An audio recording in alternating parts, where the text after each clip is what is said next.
All right, running one solo today. What's up, guys? I'm Sam. You're watching 34th Overcast Division. Doing something a little bit different today. This one by request. I'm going to go ahead and throw a screenshot up of the username who asked me to do this video months ago. My apologies. On the Smith and Wesson M&P 2.0 45 threaded barrel. So that's going to be this guy right here. But before we get started, if you haven't hit the subscribe button already, hit the subscribe button. Normally we do silly freaking little reviews of different guns, firearms. Guns are firearms. In case you haven't noticed, we don't take ourselves very seriously. If you can enjoy a firearms review that's a little bit silly, not 100% serious all the time, that's still being safe, that's us. Hit that subscribe button. Which also leads me into a little bit of news. So when I say us, up until this point, I've met the three of us, myself, Spencer, and Bryce. That being said, Bryce is stepping away from the channel indefinitely. He's had some personal issues that have come up. When they will get resolved, we have no idea. That being said, he just respectfully asked that he steps aside, totally fine, and he wanted to leave it at that. So we will. So from moving forward, it's going to be me and Spencer. We do have some people lined up in the future that may jump in, jump out. Of course, my brother Jose, whenever he feels like it, open invitation, let's go.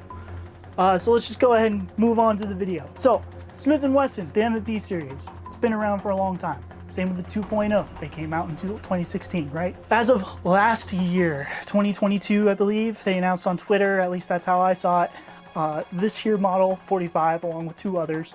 Just really quick, 4.5-inch threaded barrel 9mm, and then an updated 5-inch FDE 9mm, kind of homage almost to the original 2.0 that came out in 2016. I need to get my hands on one. But today's video is on the 45. So the Smith & Wesson 45, let's just go ahead and make sure that it is clear. So to do that, take your magazine out first, of course. Chamber is empty. Let's go. So this one here, this one's mine. This is pretty much my home defense setup as it is right now. So let's just run over the specifications real quick. It is a full-size pistol, of course. It's not compact, it's not a concealed carry, it is a full-size. Striker fire. It is a 5.125-inch barrel, or just screw it, go ahead and just say it is a 5-inch barrel. That is threaded, and the thread pitch is 0.578 by 28. I guess that's standard. I don't know 45 thread pitches like I do 5.56 or 308. You have just standard, tall, white, 3-dot sight system. Front and rear. They are suppressor height sights, and it is optics ready. Slide and barrel, stainless steel, polymer frame as usual. Of course, as it being an M&P 2.0, it is a steel insert polymer frame, as you can see in those cutouts there by my light. The trigger is the new enhanced 2.0 trigger, they call it. So the hinge system's gone on this one, at least. This one has the new one, which, blasphemy for saying this, I know, but I kind of prefer the hinged original trigger. A lot of people complain about M&P triggers, that they're trash, even the 2.0 ones.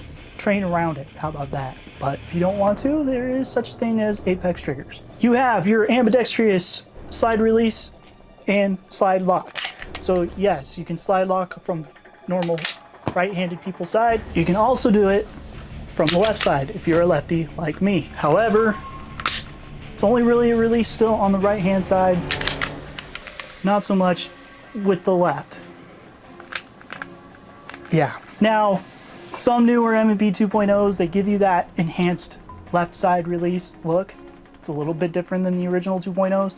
This one is the same, where it is raised the same way that it is on the right hand side. However, it is apparently different. Your magazine capacity. This is where Smith & Wesson always failed, in my opinion. Regardless of the fact that I live in Washington State and I have a 10-round magazine limit, M&P magazines were always just 10 rounds from the factory. Yes, my hands are shaky. Thank you for asking. You can't get in, if you live in a free state, magazine capacity of 15, I believe, is some of the ones that Smith & Wesson offers.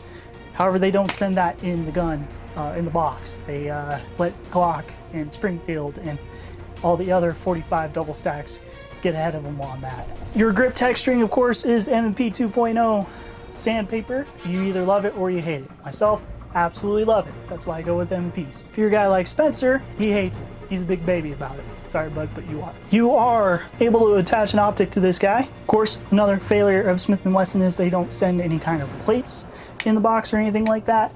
although it is a plate system setup. So in order to get that, you pretty much got to call Smith and Wesson and order the plate directly from them for the optic of your choosing. However, yes, it's kind of like Glock's MOS system where you can pretty much put whatever you want on there as long as you got the plate for it. Of course, I did mention earlier that this is a threaded barrel. So yes, by taking that thread protector off, which you can do just by hand, that simple, you can mount a suppressor, compensator, whatever you want to this. Now, as easy as that was to twist off by hand, I will mention that it does not just thread itself off with firing, something like my shadow systems did do. For the light that I have on this guy, this is a Crimson Trace, the exact model being the CMR 208. This particular model I can't seem to find anywhere anymore, so I'm going to assume, but I could be wrong, that that's because it's not available anymore. You probably can still find it in the used market like eBay, Gunbroker, whichever. This one here though, I bought on Amazon apparently in 2019. I had to look up my search history on Amazon to figure out the name of the light again, because I don't remember. It's not as easy as a Surefire X300U or Streamlight TLR7. So closing thoughts on this, I think I would upgrade. As reliable as this M&P is, especially in a day when Smith and Wesson is kind of all over the place as far as quality control goes. Being that I work where I work, I do get to see Smith and Wessons and all other brands come in all kinds of quality variances of really good to holy crap, we gotta send this back. This one, having purchased it at the tail end of 2022, works just fine. Had zero issues with it so far. That is saying I've only got about 200 rounds through it maybe at the range. That's mainly because I will point out that I will shoot just about any other pistol in my collection before I pull this one out. I oftentimes forget I have it, which is kind of sad saying that I call this a home defense pistol. It just sits in my nightstand and apparently I'm not trained with it. So as I'm talking to you, I'm realizing that I am fucking up big time. That being said though, I could switch it out for like my Remington R1, which I do have a huge round count on, or my 226, any other 9mm in my collection would work just fine. And as far as this one goes, if you're looking at a 45 pistol, it's a good option. There are better ones out there. At least this one will chamber hollow points, whatever you can throw into it, like a modern 45 will. It will handle 45 plus P.